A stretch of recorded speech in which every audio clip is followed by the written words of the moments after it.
You are listening to the Cattle Call podcast. This is the place where computer-aided design and drafting meets humor and practicality, with a touch of business acumen thrown in for fun.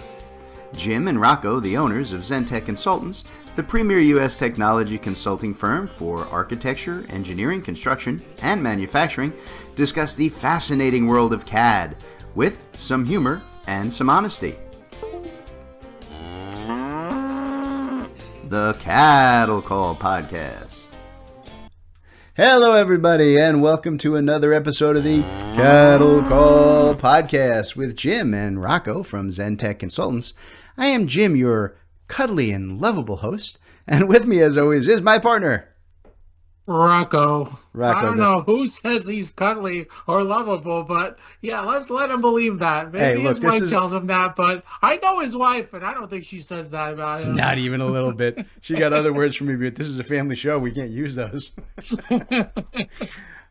See, and it's mean things like that, people, that make me torture Rocco with the engineering joke of the week. All right, Rocco, you ready for this one? I'm ready. What do you call an engineer who is utterly incapable of solving any kind of engineering issue? I don't know. What do you call him? You call him boss. There you go.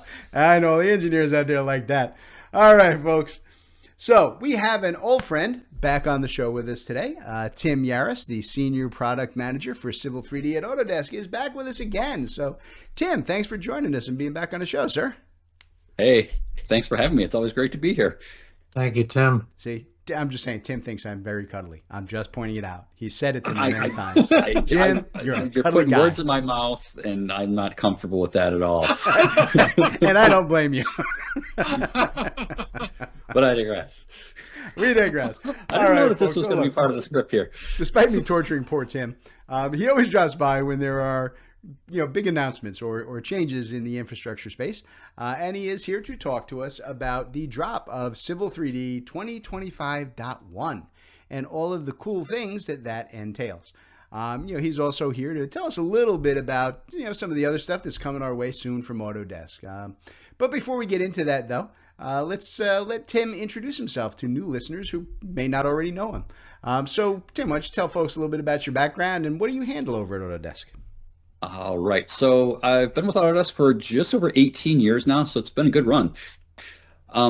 During that time, I've been in a whole bunch of different roles, but for the past 6-ish years, I've been the product manager for Civil 3D.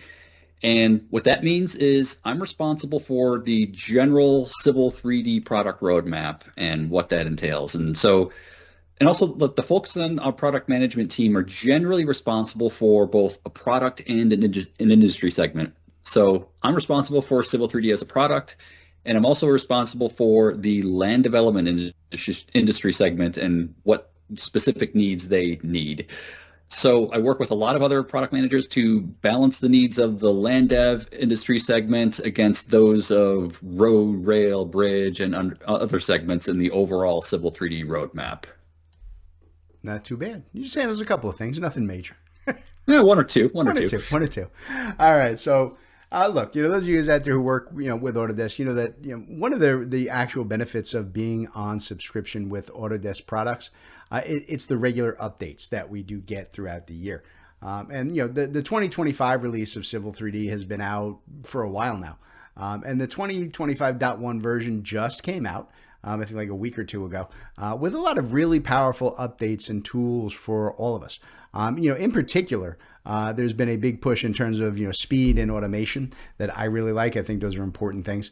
So Tim, let's do this. Why don't you just sum it up for us, if you would, right? What's new in Civil 3D 2025.1? There's a bunch of new stuff, actually. So during the past few years, we've had a relatively consistent delivery of a new Civil 3D version in the spring, like our annual release.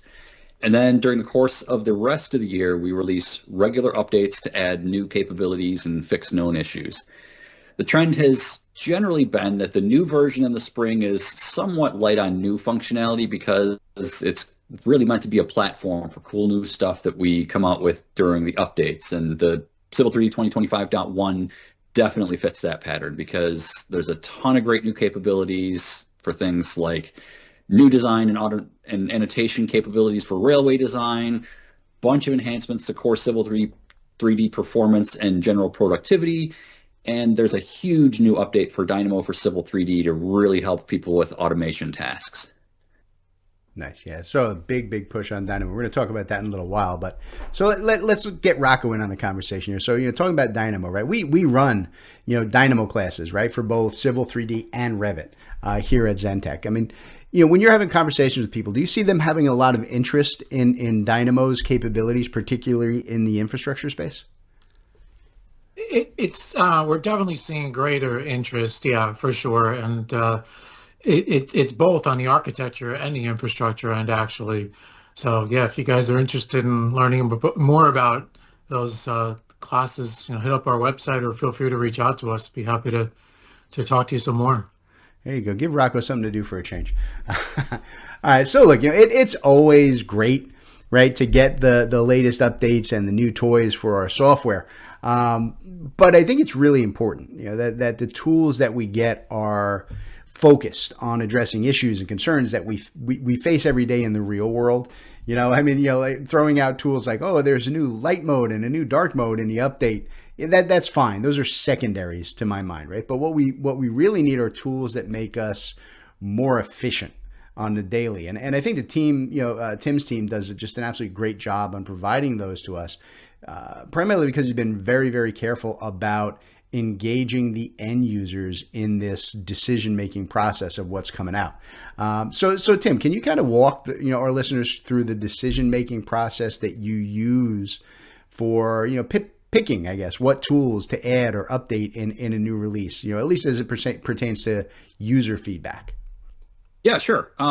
User feedback is absolutely critical to us. We take it very seriously, and we are constantly combing through user feedback daily. Our planning process is really all about balancing the needs of our current customers with where we want to take the product strategically to capture new business. And this is absolutely an inexact mix of kind of art and science. So on the current customer side, we have a ton of different ways that we collect user feedback. Our customers are not shy at all about identifying what Civil 3D can do better to help them get their day-to-day work done more efficiently. So I spend a lot of time in direct conversations with our existing users in everything from public forums like the Civil 3D Ideas Forum, weekly webinars where we get feedback on what we have in development currently, panel discussions, one-on-one meetings, and plenty of other forums. And it's a lot of different people to try to keep happy. And I try to do my best, but let you guys be the judge if I am. There you go. Hey, people like it. The updates have been pretty remarkable over the last few years. So I think you're doing a good job there. That's great to hear. So look, and I think you hit an important thing, right? User feedback, it's vital to a successful rollout, right? But let's face it, right? There also needs to be business drivers behind your updates too, right? Autodesk is going to have to see value in any system or process or workflow that they're going to invest time and money in developing. There has to be some level of strategic insight, like you were saying, and a clear-cut benefit, right, to the company's future before they're going to put folks like Tim and his team working on it, right? So from that end, Tim, from kind of the business side internally, right? How do you guys get together and decide what processes are going to be focused on and developed for a big release like this one? Yeah, sure. Like I said, we really want to keep our existing customers happy. They've been loyal to us. They pay our bills currently, and they're just great to work with. But we still want to continue to grow our business. So we actually have a strategy team, kind of parallel to our product management team, who does really amazing work researching the different industry segments to identify opportunities for us to grow as a business. And this is from both an industry standpoint, but it's also from a geographic standpoint. And the majority of Civil 3D users are still US based. And where there's still a ton of room for us to expand in the United States, there's a ton of opportunity for us to capture business in other countries as well. Overall, we work with the strategy team to identify where to spend our development resources to grow in geographies that'll give us the biggest bang for our buck. And I mean, they're the experts on business strategy, while the product team, such as myself, are experts on how to build a product to satisfy those needs. So it's definitely a collaboration. We work really closely with those folks. That's interesting. I didn't realize. You know what it is, because you're working in the U.S., right? You just assume that everybody uses Civil 3D, you know? So I wish, but one day maybe. But yeah, I mean, there's still so much competition out there, and I mean, especially like on the like in the global market, like there's like Germany or France, for example, have like all these like little kind of bespoke tools that were kind of created for their own specific markets that are really entrenched. And so there's a lot of work that we can do to kind of get Civil 3D into those markets that would really help us out and just help us expand. And so we're fairly strategic about how we build functionality to capture like just those little that seem like little markets in comparison to the United States. But I mean, there's a lot of business to be had out there, I guess. Yeah. Now Europe is definitely, much, we say it in a lot of our different business lines that we work with here. There's a big difference. For whatever reason, here in the U.S., we tend to get a little homogenous. We find like the product and everybody uses the product. And that's not the case over there. That's kind of interesting. So, it is.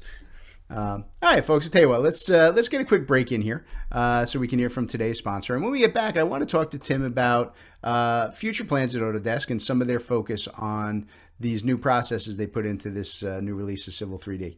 All right, so stand by, folks. We'll be back in just a minute with more of the Cattle Call Podcast. All right, everybody. Today's episode of the Cattle Call Podcast is brought to you by Zen-Tech Consultants. That's Rocco and I. We're bringing ourselves to you. Aren't we nice?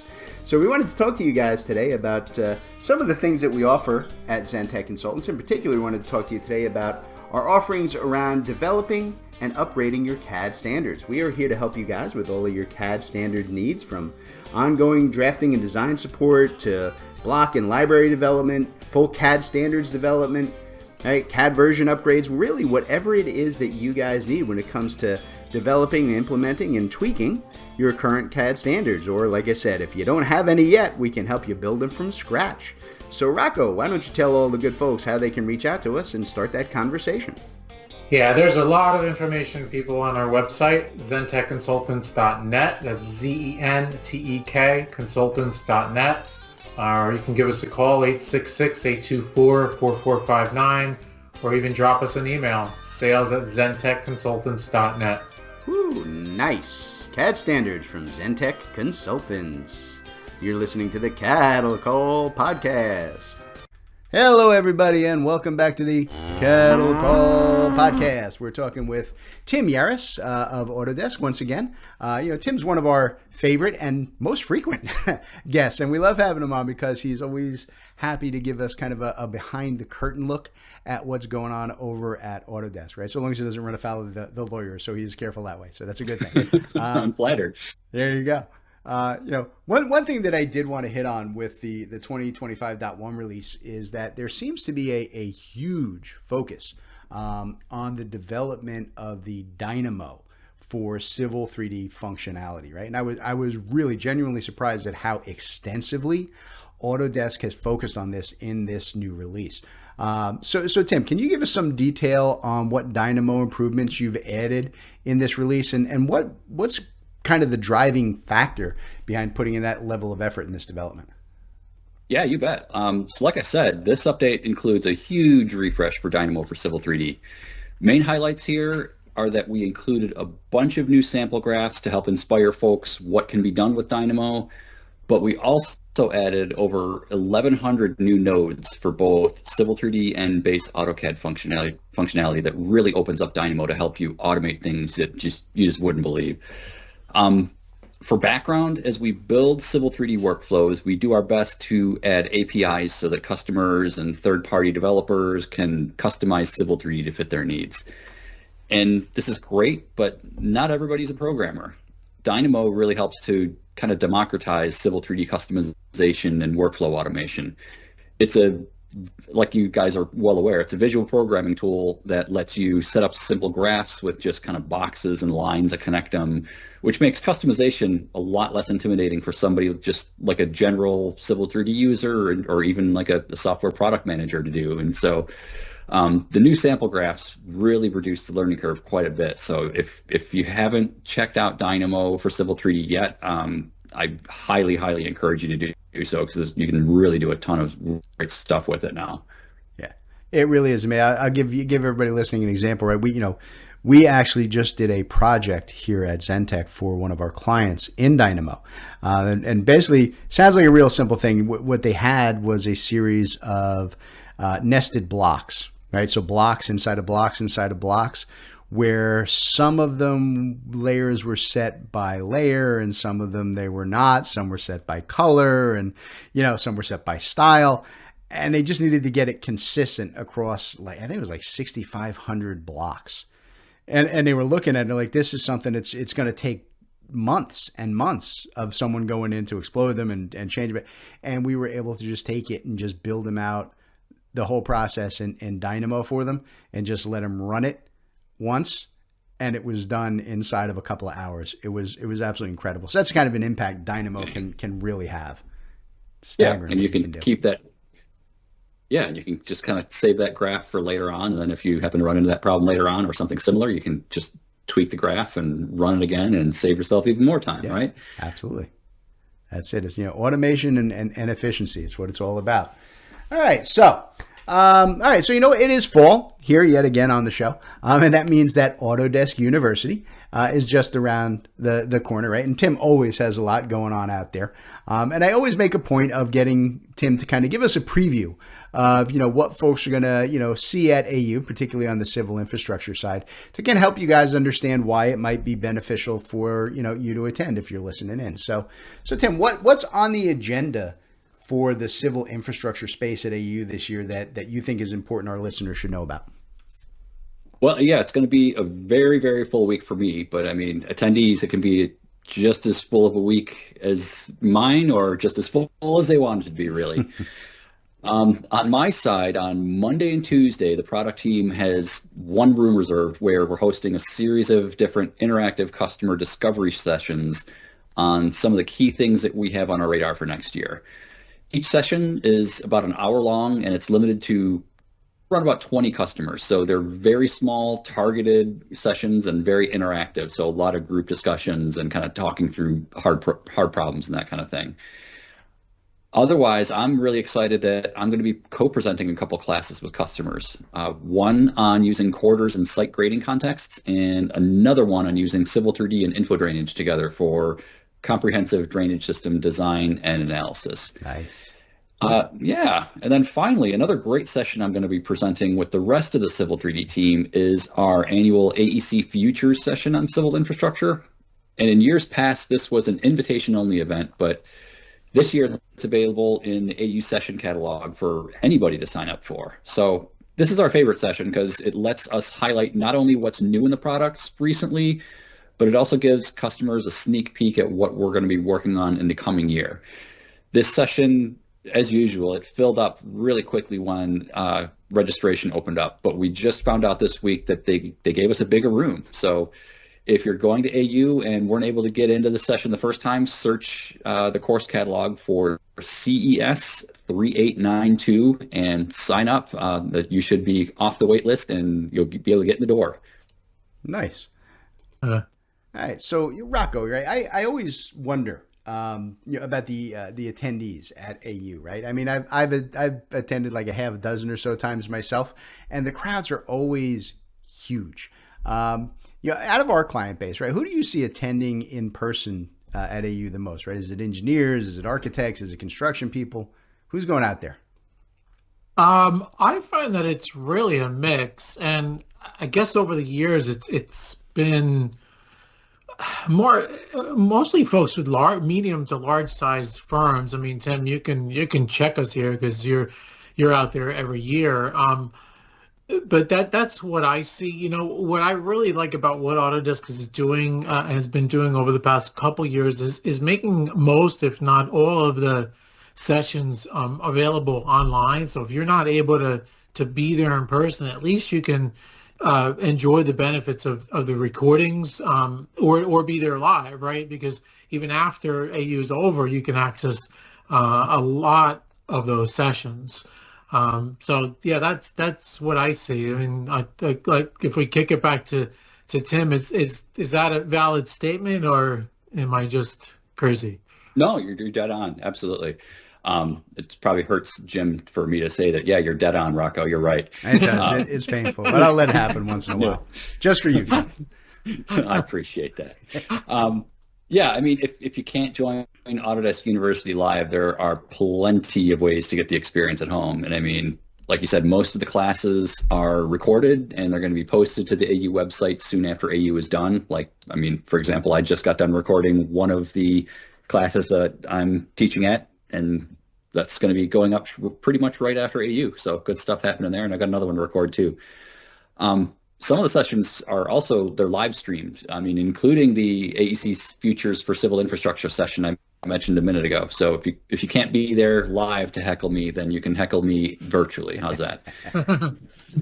Yeah, and that's huge. I mean, the live streaming, that makes that it, like record, just what's the word, democratizes the entire process, right? And we all face the issues, right, of whether it's scheduling or the boss ain't going to give you the airfare, right? It's just not always possible for everybody to get out there.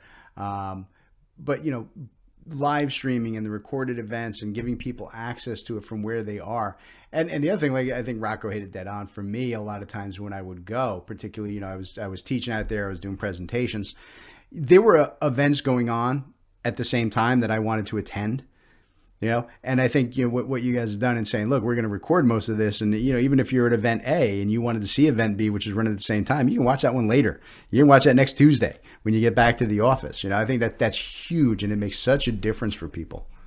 Yeah, or like for example, I heard a lot of feedback from a lot of civil customers that like, oh my gosh, the Civil 3D class is all filled up like as soon as the session catalog opened up. So a lot of people were pretty bummed out, but I mean, it's okay. They can get home the week after and just watch them from home. So there's really no reason to like miss any content at AU anymore. It's super cool. Yeah, you get that whole option to just really build the whole course framework that you want into a time frame that works for you. So I just love that you guys have made those changes over the past few years. I think it's great.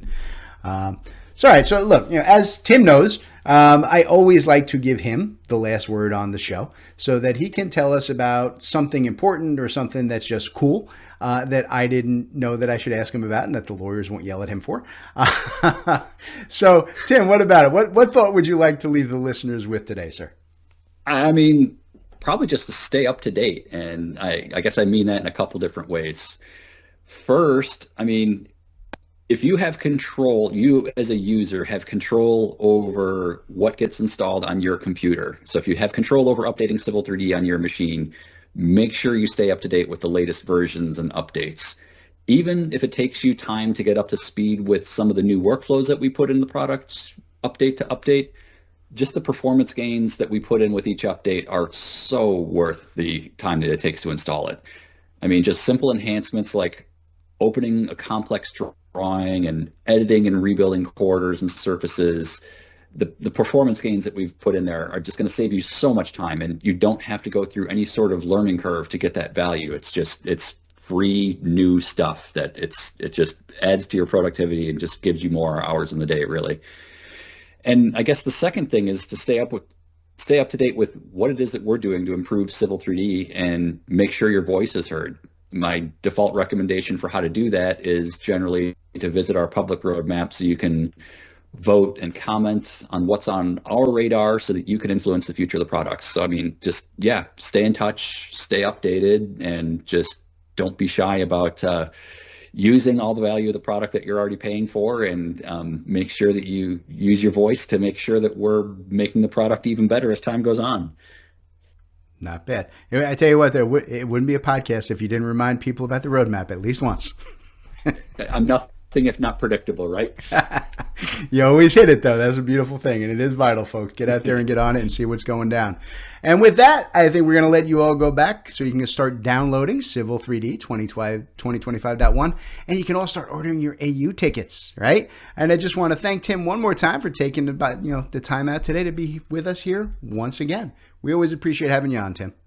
Hey, thanks a million for having me on, guys. I always appreciate it. It's always a good time. All right, folks. We'll be out of here, and we'll catch you next time on the Cattle Call Podcast.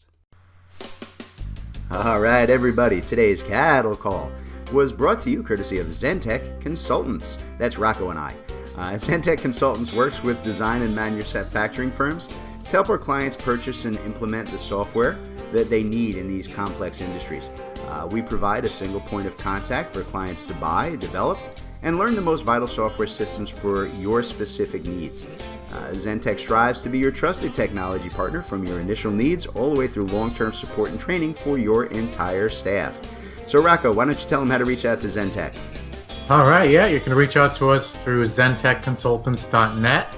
You can email us at sales@zentechconsultants.net, or you can even call us 866-824-4459. Excellent. We look forward to hearing from you all.